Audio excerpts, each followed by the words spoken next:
자, 출발하겠습니다. 오늘은요, 눈 맞아 휘어진 데를, 그 다음에 연못에 비 오는 소리, 그 다음에 이물한 해양금성, 이렇게 세 가지 작품 같이 한번 보고 문제까지 함께 풀어보도록 하겠습니다. 자, 첫 번째 작품입니다. 자, 눈 맞아 휘어진 데를 뉘려서 굽다 턴고. 자, 휘어진 대 할 때 이때 대는요, 대나무를 가리킵니다. 자, 근데 대나무가 휘어져 있다고요? 왜 휘어져 있는지 앞에 설명이 간략하게 나와 있죠? 눈을 맞았기 때문에 눈이 쌓여 있어서 휘어져 있다라고 합니다. 자, 그림으로 살짝 한번 그려봤어요. 지금 이 상황이에요. 대나무가 눈이 내려서 눈이 쌓여 있어서 눈의 무게를 견디지 못해서 휘어져 있어요. 눈 때문이죠. 자, 그런데 눈 맞아 휘어진 대를 뉘라서 굽다 턴고, 뉘라서 굽다 턴고라고 하는 말은 누가 굽었다고 하는가? 물론 겉으로 봤을 때는 눈 때문에, 눈의 무게 때문에 굽어 있어요. 하지만 겉은 굽어 있으나 본질은 굽어 있지 않다라고 하는 게 지금 화자가 얘기하고 싶은 본질이죠. 대나무는 지조, 절개를 상징합니다. 그리고 대나무를 굽어버리게 만들었던 이때 쌓여있는 눈은 시련, 고난을 상징합니다. 자, 조금 더 읽어보고 이제 역사적인 맥락까지 같이 한번 보도록 하겠습니다. 자, 중장입니다. 굽을 절이면 눈 속에 풀을 쏘냐? 만약에 이렇게 굽혀버릴 절개라고 한다면 이때 굽을 절의 절자가 절개절이에요. 그렇게 쉽게 굽혀버릴 뻔했었던 그러한 절개라고 한다면 눈 속에 이렇게 풀을 이유가 없다 그 말이죠. 풀을 쏘냐? 풀으겠느냐라고 하는 서리법이에요. 말이 앞뒤가 안 맞는다 그 말이죠. 봐라. 얘가 원해서 구부린 게 아니다 그 말이죠. 얘는 여전히 푸르름을 자랑하고 있습니다. 꿋꿋한 지조, 꿋꿋한 절개가 있다 그 말이죠.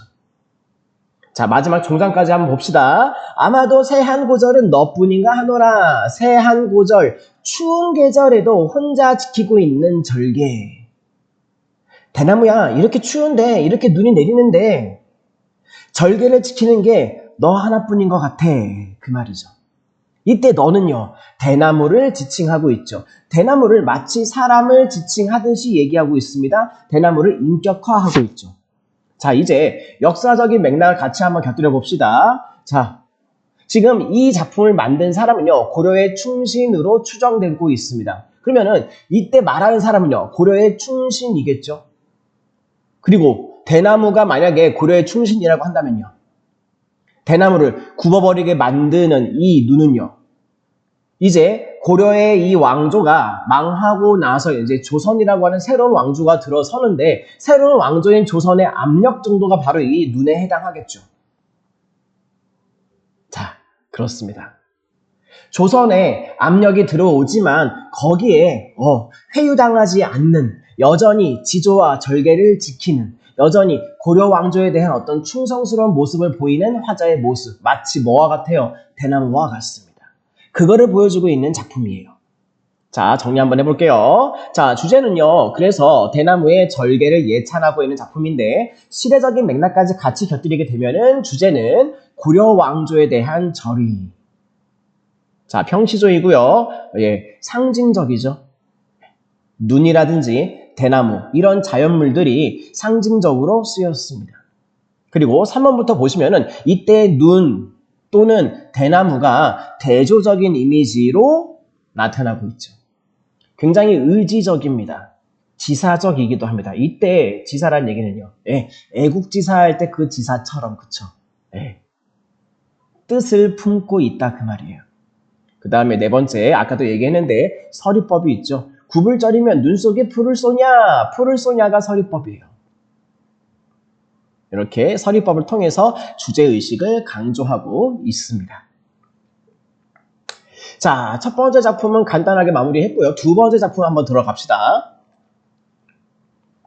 연못에 비 오는 소리, 그 무엇이 놀랍건데 임을 보러 가던 꿈이 못 보고 깨도 떤고 입 위에 구슬만 담겨 눈물도 뜻하더라. 자, 연못에 비 오는 소리요. 지금 화자가 있는 공간에 연못이 있나 봐요. 그 다음에 비가 내리고 있나 봐요. 자, 그런데 그 무엇이 놀랍건대 인 보러 가던 꿈이 못 보고 깨뒀던 고. 근데 이렇게 비가 내리고 있는 와중에 화자의 상황은 잠을 자고 있었던 상황이었고요. 꿈속에서 사랑하는 임을 만나려고 가던 중이었어요. 꿈속에서 만나면 제일 좋아. 근데 꿈을 한참 꾸고 있는데 무언가가 이 꿈을 깨워버렸어. 근데 무엇이 깨웠느냐? 초장에 나오죠. 연못에 비 오는 소리. 비 내리는 소리 때문에 잠에서 깨어나 버린 거예요. 근데 잠에서 깨니까 꿈이 끝나버린 거죠. 얼마나 아쉬울까요? 자, 종장입니다. 입 위에 구슬만 담겨서 눈물 듣듯 하더라. 자, 요 이야기는요, 이파리 위에 구슬은 사실은 비가 내리고 있는 상황이잖아요. 그럼 빗방울이겠네요. 빗방울을 지금 이 필자는, 화자는 이파리 위에 구슬 같은 이라고, 구슬이라고 지금 이렇게 표현하고 있어요. 이 구슬은 사실 빗방울이에요. 근데 이게 빗방울이 구슬 같다 여기에서 멈춘 게 아니라 사실 뭘 얘기하고 싶어요? 눈물이죠. 누구의 눈물? 화자의 눈물. 왜 눈물이 날까요? 꿈속에서라도 보고 싶은 임이 있었는데 그 꿈이 계속 진행되지 못했으니까. 자, 그 다음에요. 우리 마지막 종장에 눈물 듣듯 하더라 할 때 듣듯 하더라라고 하는 말의 뜻은요. 떨어지는 듯 하더라 그 말이에요. 빗방울이 내려요. 이파리 위에 구슬처럼 또르르 흘러가요. 근데 아래로 쭉 떨어져 내려가죠. 듣듯 하더라라고 하는 말의 뜻은 떨어지는 듯 하더라 그 말이죠. 자, 요렇게 보시면 되겠네요. 정리합시다. 사랑하는 임을 만나지 못하는 아쉬움 그리고 슬픔이죠. 평시조이면서 내용적으로는 연정가. 자, 다분히 감상적이고 자기 꿈속에서 임을 만나고 싶었는데 그거를 방해했잖아요. 그래서 이제 마음의 감정은 굉장히 슬플 수밖에 없죠. 그래서 애상적입니다. 자, 그래서 3번 빗소리로 인해서 임과 만나는 꿈에서 깨어나는 상황을 굉장히 감상적으로 표현했더라. 빗소리는요. 빗소리 때문에 이제 꿈에서 깼잖아요. 청각적인 이미지가 굉장히 주요하게 활용되고 있습니다. 그리고 마지막 종장에서 확인했던 것처럼 자연물인 빗방울을 통해서 화자의 눈물을 비유적으로 이끌어내고 있죠. 네, 어렵지 않습니다. 자, 세 번째 작품으로 한번 넘어가 볼게요. 세 번째 작품은 사설시조인 것 같아요. 초장부터 봅시다. 이물안 해양금성 오리나무가 되고 나는 3, 4월에 칡넝쿨이 되어. 자, 굉장히 아주 친절하게 설명해주고 있네요. 임은, 사랑하는 임을 뭘로? 해양금성 오리나무로 상정해놓고 나는요 3, 4월에 칡넝쿨로 상정해놓고 뭘 하려고 할까요? 일단요 굉장히 재미있는 상상이네요. 사랑하는 임은 오리나무래, 나는 칡넝쿨이래. 둘 다 일단은 식물이긴 해요. 그리고 이 인물들을 이제 식물로 변신시키는 변신 모티프가 들어가 있습니다. 자, 이제 다음 내용으로 한번 들어가 볼게요. 그 나무에 그 칡이 납검이 나비 감듯이 이리로 칭칭 저리로 칭칭 외호 풀어 옳게 감아 얼거지고 틀어져. 여기까지 한번 봅시다. 납검이 거미의 일종이에요. 근데 거미가 뭐를 감듯이? 먹이에 해당하는 나비를 감듯이 빠져나가지 못하게 낚아채고 휙휙휙휙 감는 상황. 사실 지금 이 화자는 누구로 지금 설정이 되어 있어요? 칡넝쿨. 칡넝쿨이 사랑하는 임을 오리나무로 설정을 해놓고 칭칭칭 이렇게 감고 싶다 그 말이에요. 제가 그림으로 그렸는데 보세요. 지금 이 나무는, 오리나무는 임이에요, 임. 그리고 이 나무를 내가 칭칭 감아버리고 싶대요. 마치 뭐처럼? 거미가 나비를 이렇게 감아버리는 것처럼. 그러니까 그만큼이나 나는 이 임에게서 떨어지고 싶지 않다 그 뜻이겠죠. 자, 이리로 칭칭 저리로 칭칭에 요때 음성상징의 의태어 들어가 있고요. 그쵸? 그 다음에 외호 풀어 옳게 감아라고 하는 말. 맥락상 잘못 어긋나게 풀었다가 다시 또 올바르게 감아서. 그쵸? 이게 칡넝쿨이 뻗어나갈 때 막 이 넝쿨에 눈이 달려있는 게 아니잖아요. 뻗어나가기는 해서 감아서 올라가는데 방향을 잘못 트는 것 같다가 다시 한번 감아서 올라가고, 방향을 잘못 트는 것 같다가 다시 한번 또 감아서 제대로 감아서 막 올라가고, 어쨌든 결국에는요, 최대한 감싸서 얽어지고 틀어지는 상황. 즉 풀었다가 다시 감아가면서 더욱더 단단히 얽어매는 상황을 보여주고 있죠. 넘어갑시다. 밑부터 끝까지 조금도 빈틈없이 찬찬 굽이나게 휘휘 감겨서 쥐하장상 뒤틀어져 감겨 있어. 예. 조금도 빈틈없이라고 하는 이 말 속에 이 화자의 집요한 그 의지가 우리 보이죠. 그리고 쥐하장상은요, 밤낮으로 항상, 그러니까 절대로 한순간도 떨어져 있고 싶지 않다 그 말이죠. 사랑하는 임한테서. 누가? 화자가. 역시나 이때 휘휘 감겨 할 때 이 휘휘는요, 의태어죠. 자, 마지막 종장입니다. 동섣달 바람비 눈서리를 아무리 맞은들 떨어질 줄이 있으랴. 떨어질 줄이 있으랴. 떨어지겠다? 떨어지지 않겠다. 즉 표현은 의문문으로 보여주고 있는 서리법이기는 한데 그 의미하는 바는 이거잖아요. 임과 절대 떨어지지 않겠다는 화자의 의지. 동섣달은 뭐예요? 섣달은요, 음력 12월을 섣달이라고 합니다. 동자는요, 우리 이제 그 수특의 교재 본문을 보시면은 겨울 동자를 쓰고 있어요. 네. 바람비 눈서리요. 어떠한 시련이 와도, 어떠한 고난이 와도 나는 절대로 떨어지지 않겠다. 네. 굉장히 다부진 그 의지가 눈에 보이는 것만 같죠? 정리합시다. 자, 주제는요, 간단합니다. 임과의 사랑을 오래도록 지속하고 싶은 간절한 마음. 예, 중장이 길어진 사설시조입니다. 굉장히 재미난 발상이 돋보이는 작품이잖아요. 해학적이죠. 그리고 굉장히 의지적입니다. 임을 오리나무로 이렇게 설정해 놓고 있고 나는 칡넝쿨로 설정해 놓고 있습니다. 직유법, 그 다음에 음성상징어 중에서도 의태어를 활용을 해서 시상을 전개하고 있습니다. 예를 들어 납거미가 나비 감듯 뭐뭐 하듯 할 때는 직유법, 그 다음에 칭칭, 휘휘, 요거는 전부 다 의태어라고 아까 말씀드렸죠. 네, 요렇게 보시면 될 것 같아요. 자, 세 작품 다 그렇게 막 어렵지는 않았습니다. 자, 이제 그러면요, 문제를 같이 한번 풀어보도록 할게요. 자, 문제 보시죠.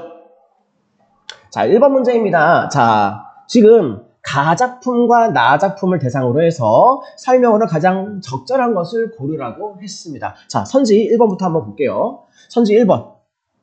가작품이 뭐예요? 눈 맞아 휘어진 대를. 가작품은 자연과 인간을 대비하여 현재의 삶에 대한 자족감을 드러내고 있다?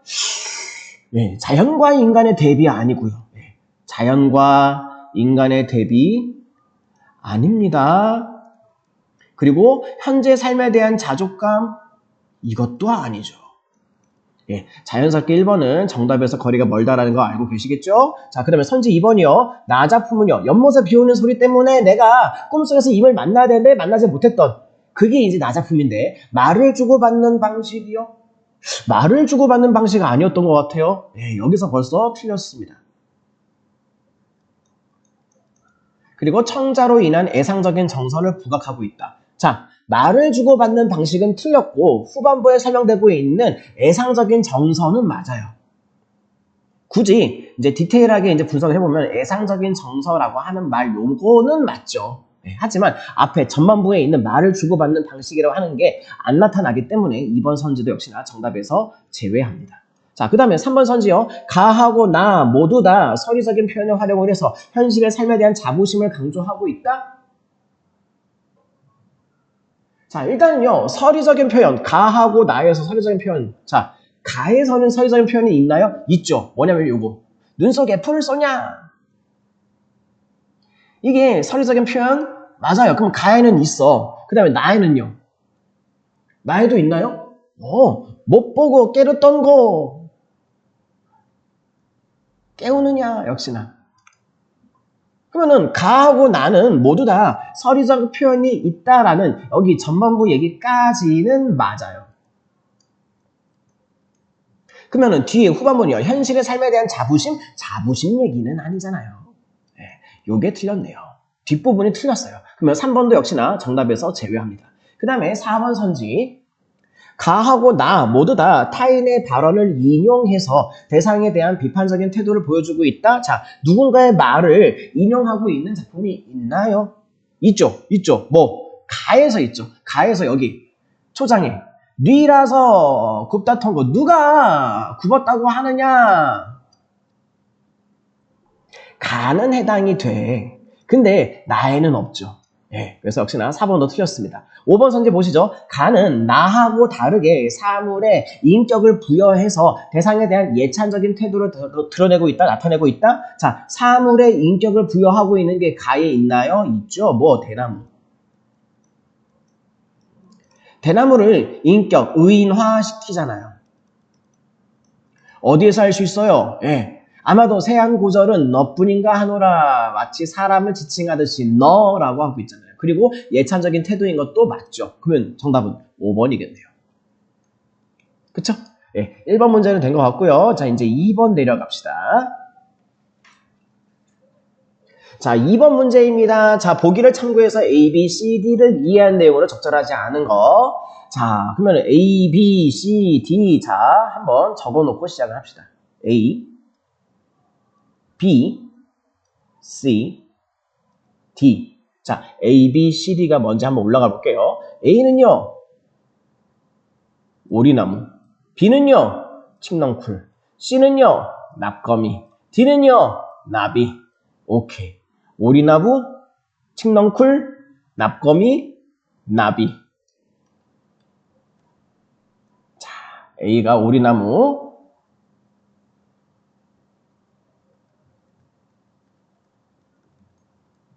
그 다음에 B가 칡넝쿨. 그 다음에 C가 납거미. 그 다음에 D가 나비. 이렇게 되어 있습니다. 헷갈리네요. 자, D, 나비 맞죠? 네, 맞아요. D, 나비 맞습니다. 자, 이렇게 했을 때 적절하지 않은 거, 틀린 거 고를 거예요. 자, 근데 일단은 보기부터 봐야 될 것 같습니다. 자, 문학작품의 소재로서 자연물은 고유의 생태적인 특성에 기반을 해서 문학적인 의미를 생성한다. 자, 다작품에 나타나는 자연물의 주요한 특성을 정리하면 다음과 같다. 자, 먼저요. 오리나무, 누구를 오리나무로 설정을 했어요? 근데 이 오리나무하고 관련된 주요 특성이요. 큰 키나무로 뿌리가 깊고 바로 서서 높이 자라는데 생명력이 강해서 추위에 잘 견디고 수명도 길다. 눈에 갑자기 뜨이는 설명이네요. 추위에 잘 견딘다. 혹시 써먹을 때가 있을까요? 자, 계속 볼게요. 그 다음에 칡넝쿨. 화자를 칡넝쿨로 설정을 했었죠. 덩굴나무로 줄기가 길게 뻗어나가면서 다른 물체를 감고 올라가는데, 그렇지, 다른 물체를 감고 올라가는 특징이 있습니다. 또 추위에 강합니다. 둘 다 강해요. 추위에. 겨울에도 얼어 죽지 않고 살아남는다. 그 다음에 세 번째, 납거미. 나는 마치 납거미가 되어서 나비를 감듯이 할 때, 사실 납거미는 누구를 지칭하는 거? 화자. 근데 납거미의 주요 특징 보세요. 비행 접시처럼 생긴 그물을 치고 살며 그물 위로 지나가는 나비 등의 곤충을, 맞아, 나비 나왔네. 나비가 지금 이제 먹이잖아요. 나비를 이제 휙휙 감을 거 아니에요. 그 곤충을 촘촘한 하얀 그물로 순식간에 완전히 감싸는 방법으로 사냥한다? 순식간에 완전히 감싸는 방법. 요것 때문에 아마 납거미를 이제 가지고 와서 이 작품 속에서 표현하려고 했겠죠, 작가가. 이 특징 때문에. 실 감는 속도가 워낙 빨라서 한 번 걸려든 먹잇감은 빠져나가기 어렵다? 속도가 워낙 빠르대요. 속도 엄청 빠르대요. 그래서 이 한 번 걸려들기만 하면은 빠져나갈 수 없대요. 즉, 나는 내 사랑하는 임을 한 번 낚아채서 절대로 떨어지지 않겠다라고 하는 강력한 의지. 자, 이제 주요 특성 다 확인했습니다. 이러한 자연물의 생태적인 특성은 작품 안에서 서로 어우러짐으로써 문학적인 기능을 발휘하며 동시에 문학작품의 의미를 형성하는 데 기여한다. 당연한 말씀이죠. 자, 그런데 적절하지 않은 것 찾기입니다. 선지 1번 보세요. 자, 임을 곧게 자라고 생명력이 강한 A, 오리나무에 비유해서 기댈 만한 존재로서 임에 대한 화자의 인식을 형상화하고 있다. 자, 보니까 오리나무에 비유했고요. 기댈 만한 존재라고 하는 이 표현이 어울리나요? 예, 어울리죠. 왜? 뭘 보면은 여기 큰 키나무로 뿌리가 깊고 바로 서서 요 특징 때문이죠.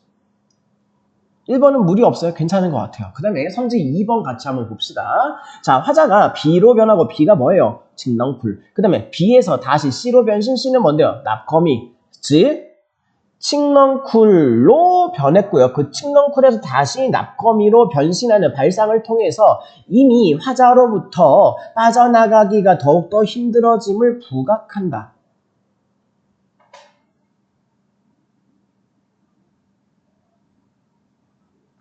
자, 보세요.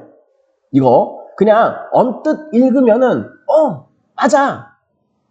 분명히 이게 화자를 상징하잖아 라고 하는데, 자, 여기서 선지에 설정하고 있는 단어를 잘 보세요. 자, 화자가 B로 한번 변하고 내가 칡넝쿨이 되어서, 맞아요. 여기까지는 문제가 없어. 화자가 B로 변하고 칡넝쿨로 변하고까지는 문제는 없어요.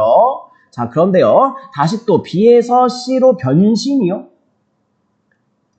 이게 칡넝쿨에서 납거미로 또 변신을 하는 건가요? 그건 아니죠. 납거미가 왜 동원이 됐습니까? 납거미가 동원됐던 이유는요, 비유하기 위해서 동원된 거예요. 또 변신하는 게 아니에요. 비유를 위해서죠. 다시 한번 위에 올라가서 한번 볼까요? 구절에 이런 구절이 있었죠. 예, 납거미, 나비 감듯 이렇게 뭐뭐 하듯, 예, 지교법. 그쵸? 예, 그러니까 또 변신을 하는 게 아닙니다. 그래서 여기서 일단 틀렸고요. 그러한 발상을 통해서 이미 화자로부터 빠져나가기가 더욱더 힘들어짐을 부각한다. 예, 됐죠? 예, 변신이라고 하는 말이 틀렸습니다. 그러면은 적절하지 않은 거 정답은 찾은 것 같아요. 정답은 2번인 것 같고요. 나머지 3, 4, 5도 한번 읽어봅시다. 3번 A와 B가 즉 오리나무와 칡넝쿨이 모두 다 가지고 있는 추위를 잘 견뎌낸다는 특성은 두 소재가 동섰달에도 함께 살아남는 것이 가능함을 말해준다. 예, 여기에 보세요. 오리나무도요. 자, 화면이 위에 있어가지고 좀 내려볼게요. 오리나무도 추위에 잘 견딘다라고 했고요. 그 다음에 칡넝쿨도 추위에 강해서 겨울에도 얼어 죽지 않고 살아남는다라고 얘기하고 있잖아요. 그러면 가능하죠. 예, 3번 선지는 당연히 맞죠. 그 다음에 4번 선지, 자, B, 칡넝쿨과 C, 납거미는 능동적으로 다른 대상을 감아서 묶어버리는 기능에 기반해서 강력하고 지속적인 결속을 유지하기 위한 화자의 의지, 예, 맞죠. 그 다음에 5번 선지요. 자, 납거미와 D, 나비 사이에서 나타나는 외형적인 특성이, 자, B와 A 사이, 즉 칡넝쿨과 오리나무 사이에서도 유사하게 나타날 수 있다는 점에 기대어서 임과 떨어지지 않기를 바라는 화자의 간절함을 강조한다. 그렇죠. 예, 맞습니다. 굉장히 섬세하게, 자, 순서 잘 보세요. C와 D 사이에, 그 다음에 A하고 B라고 안 했어요. B와 A라고요. 짝을 딱딱 맞춘 거죠. 즉 C, 납거미는 B, 칡넝쿨에 해당하고, 그 다음에 D, 나비는 A, 오리나무에 해당한다. 예. 굉장히 섬세하게 지금 이렇게 지칭하는 순서도 잘 보여주면서 선지 구성을 했는데, 예, 맞는 설명이죠. 자, 어찌됐든지 간에 지금 2번 문제에서는 틀린 선지를 고르는 거였는데요. 자, 2번이 정답이 되겠네요. 자, 또 내려갑시다. 3번 문제입니다. 자, 3번 문제 보시면요. 자, 보기를 참고해서 가나다의 눈, 그 다음에 비에 대해서 이해한 내용으로 적절하지 않은 거. 자, 눈하고 비에 대해서. 자, 살짝 감이 오기는 해요. 그 다음에 틀린 선지 고르시면 됩니다. 자, 보기 보시죠. 시조에서 눈 또는 비는 기후현상이라고 하는 본래적인 의미. 일단은 본래적인 의미는 기후현상 맞죠? 근데 여기에다가 더하여서 주관적인 정서의 투영물로서, 그렇죠. 여기에 의미가 하나 더 들어가. 새로운 의미를 품은 채 주제를 효과적으로 드러내는 소재로 등장하기도 합니다. 이때 눈과 비는 물리적인 상태, 소리나 색채의 유무, 계절적인 이미지와 관련을 해서 기능과 의미의 차원에서 글씨가 잘 안 보이네요. 예. 서로 차이를, 그쵸? 글씨가 뭉개져가지고 서로 차이를 보인다. 반면에 두 소재는 본연의 하강적인 이미지와 함께, 그쵸? 하강적인 이미지 맞나요? 눈이 내릴 때 위에서 아래로 내리죠. 비도 역시나 위에서 아래로 내리죠. 하강적인 이미지 맞아요. 함께 사람의 행동에 제약을 가한다는 차원에서 사람의 행동에 제약을 가한다. 눈이 많이 오면요, 행동에 제약이 생기죠. 비도 많이 오면요, 행동에 제약이 생기죠. 비슷한 게 지금 우리 공부했던 가나다 작품에 있었나요? 있었어요. 자, 이러한 차원에서 장애물로 나타나거나 극복하기 어려운 시련 또는 고난이라고 하는 부정적인 의미를 내포하는 경우가 많다는 점에서 공통적이다. 자, 즉 이때 두 소재, 즉 눈이나 비는 하나의 장애물로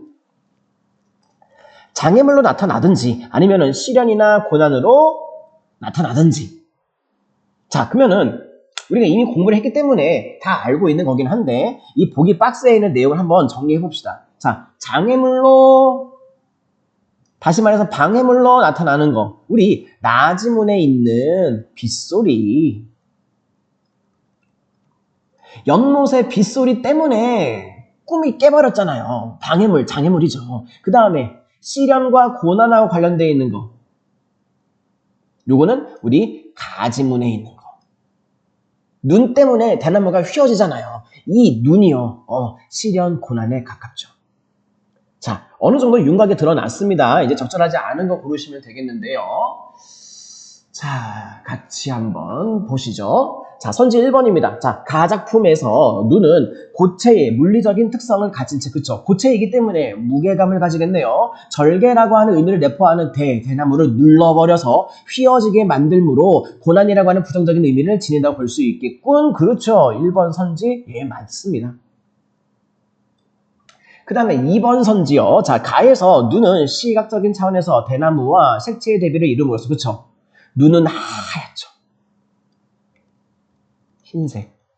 그 다음에 대나무는 우리 화자가 얘기하는 것에 따르면은 푸른색.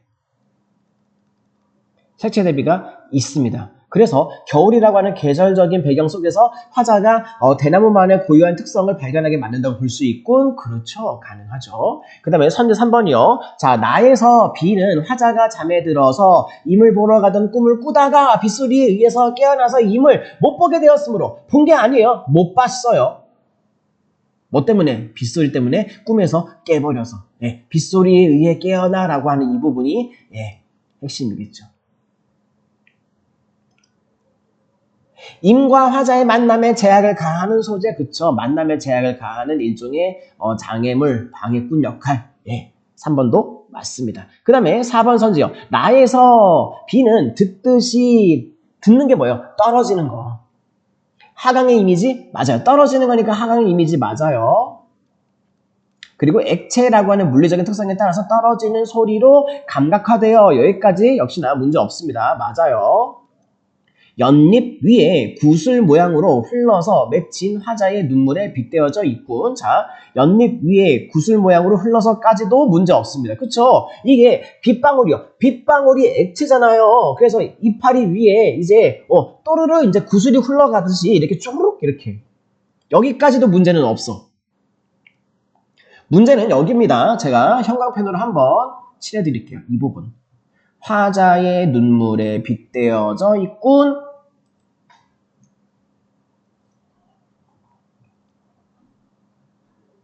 이걸요, 표현을 이렇게 해야 되지 않을까요? 화자의 눈물이 연잎 위에 있는, 이파리 위에 있는 구슬로 빗대어져 있군. 그쵸? 네, 뭔지 알겠죠? 이게 뒤바뀌어져 있잖아요. 네, 그냥 방심하고 읽으면 잘 안 보이는데, 이런데 함정에 빠지면 안 됩니다. 화자의 눈물에 빗대어져 있는 게 아니라 화자의 눈물이 구슬로 빗대어져 있는 거죠. 그래서 4번이 틀렸습니다. 일단은 정답은 찾았어요. 그 다음에 5번 선지요. 자, 다작품에서 비와 눈은 각각 바람, 서리와 함께 어우러져서 임과 화자가 사랑을 이어나가는 과정에서 겪을 수 있는 시련이나 고난이 닥치게 되는 상황을 효과적으로 나타내주고 있다. 그쵸. 바람, 서리, 비, 눈 같이 이제 어우러져서 이제 일종의 시련, 고난을 나타낸다. 가능합니다. 그래서 4번 선지 이 부분 그냥 대충 읽으면 잘 안 보여요. 오, 정답이 없는 것 같아. 이렇게 되는데 아닙니다. 다릅니다. 정답 찾았죠? 4번이었습니다. 자, 문제 3번까지 있었으니까요. 다 풀었네요. 이렇게 마무리하시고요. 됐네요. 수고하셨습니다.